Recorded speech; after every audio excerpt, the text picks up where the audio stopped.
Hello guys! So ako lang mag-isa dito kasi naka-duty si Donna. And it's my me time. So nag-bike akong mag-isa guys! Yay! And then dahil umulan kanina, napapizza tuloy ako kahit wala sa oras. Kasi wala akong masilungan. So ang ending, kumain tuloy ako ng pizza para lang makaupo doon. So nakakahiya namang umupo lang. And ang saya-saya lang, time check mag-8 PM na pero sobrang liwanag pa din. And yan, hindi na siya umuulan. Ang ganda na ulit ng weather. And then bukas off pa rin ako, kaya yun, nagbike ako ngayon. And yeah, ang saya lang. Diba guys, sobrang ganda ng weather. Imagine ninyo 8 na pero ganito pa rin kaliwanag.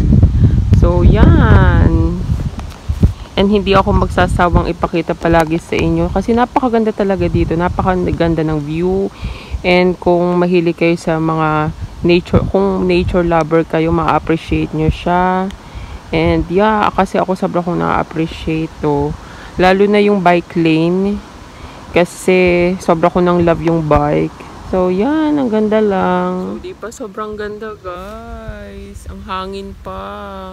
So, ako lang yung mag-isa dito. Nahiya kasi ako mag-vlog. Wala namang mga tao, pero alam mo yun. So, pwede akong umuwi dito kahit mga alas 12 kasi wala na talagang dilim.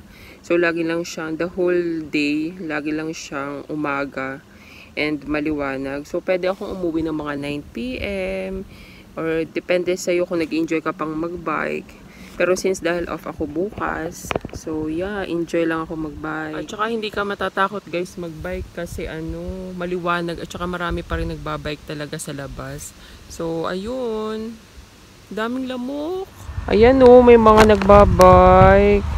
Family sila diba? Ang saya.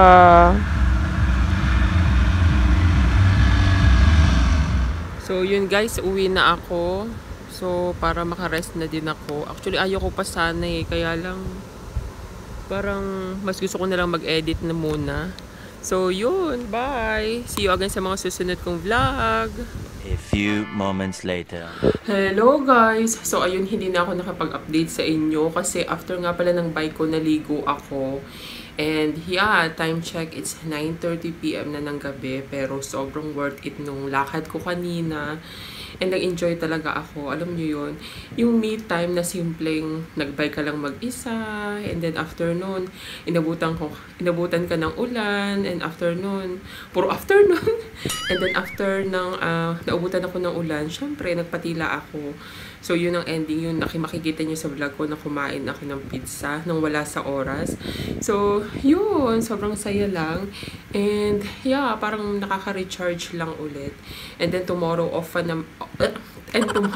naman ako. So yun, makakapag-edit pa ako. Tea time guys. So diba, tea time tayo. And then yeah, watch lang ako ng Netflix kanina.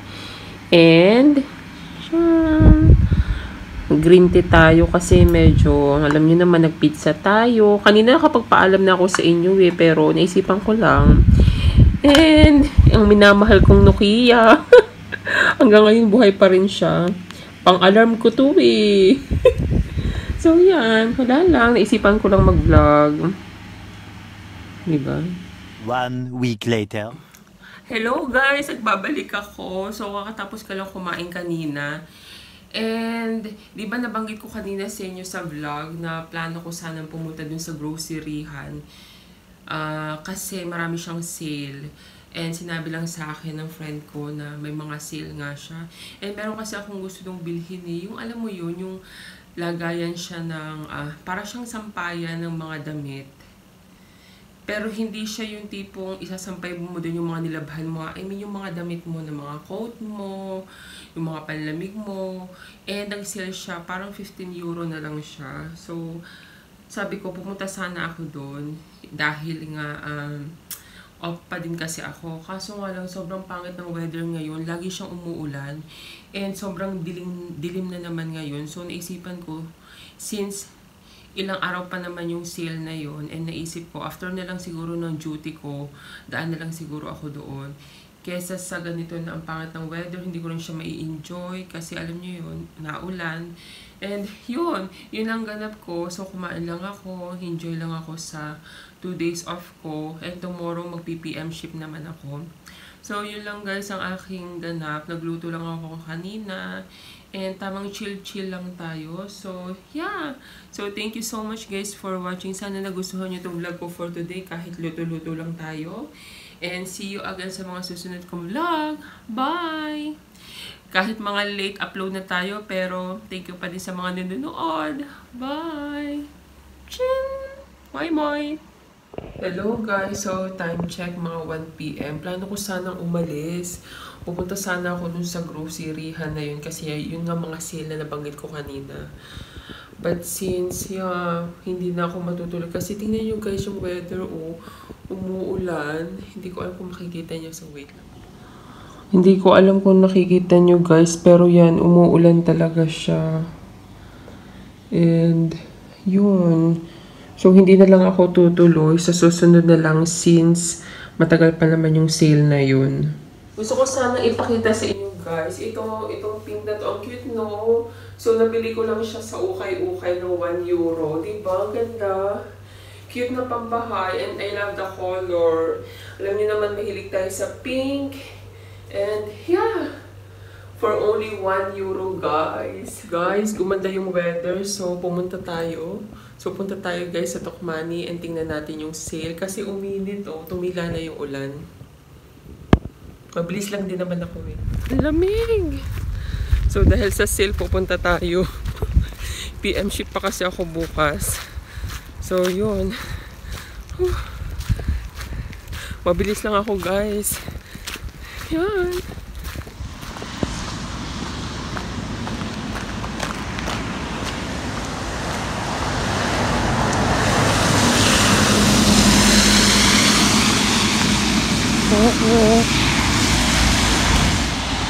Hindi babasa yung daan.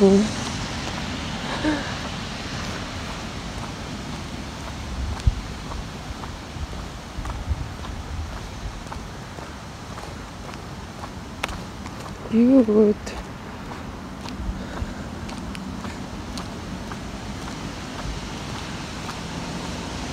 Hi.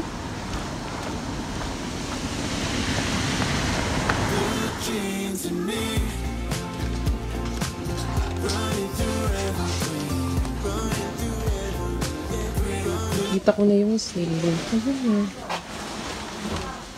Charan.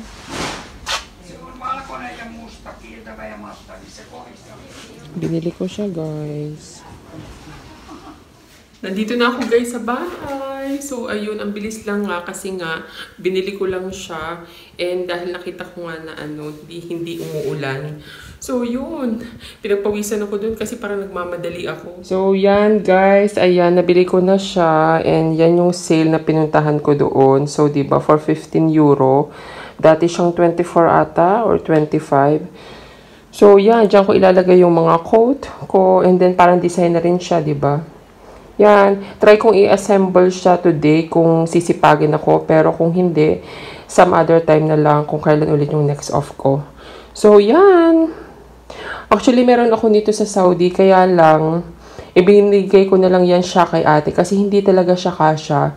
Plano ko sana siyang idalhin sa box. I mean, ipadala sa box. Pero hindi talaga din siya kasya kasi mahaba. So, yun. And happy ako kasi nakabili ulit ako nito. Tiyan. Parang naiisip ko lang, ba't gano'n, no? Parang nangingitim ako dito, pero nung nasa Saudi naman ako, parang feeling ko mapusyaw. Medyo light yung color natin. So, ano nangyayari, guys? Char, siguro dahil love ko na ngayon yung pagbabike. So, sulitin natin yung pagbabike na yan kasi sooner or later, mag-aano na naman siya, magwi-winter na naman. And talagang sinulit ko guys yung 2 days off ko. Imagine nyo, sa halip na mag-aaral ako, magagawa ako ng aking mga assignments online. Wala akong ginawa. Wala akong natapos. Lord. So, lagi ko iniisip, siguro may time pa ako. So, yung deadline natin, mamaya-maya, patay tayo dyan. So, siguro yung paggawa ko ng assignment sa mga susunod ko na lang na off since magpa 5 days na duty ako and then after the 2 days off na naman. So, siguro doon ko siya isisingit. And dahil tinatamad na naman ako, plano ko sanang i-assemble na to eh. Wait guys, gusto ko na siyang i-assemble. Yan, gusto ko na siyang i-assemble pero eto na naman. Tinamaan na naman tayo ng ating katamaran. So, ang ginawa ko lang talaga ngayong mga 2 days off ko, panay nanood lang ako ng mga vlogs. Alam nyo, yung mga favorite vlogger ko, lagi ko kasi save watch later yung mga videos nila. So, alam nyo ba yung mga 1 year na yung vlog nila, so nandun pa lang ako. Wala talaga akong time guys, kasi sobrang hectic na schedule ko. Sobrang dami kong ganap. Parang working student kami, pero sagot siya ng government. So, pinapag-aral kami ng gobyerno dito para sa healthcare. So, yun. So, yun ang ganap namin. Yan, nag-duty kami. And at the same time, syempre, struggle pa rin yung language namin. Kasi alam nyo naman, iba yung language namin dito. So, ayun. And ano ba bang mga ganap? Yun lang. So, ini-enjoy ko lang lagi minsan yung me time ko. Yung, alam mo yun, may time ka para sa sarili mo. And, nag-i-enjoy ako nagbablog ng ganito. So, yeah. Oh, it's real hard to break this habit.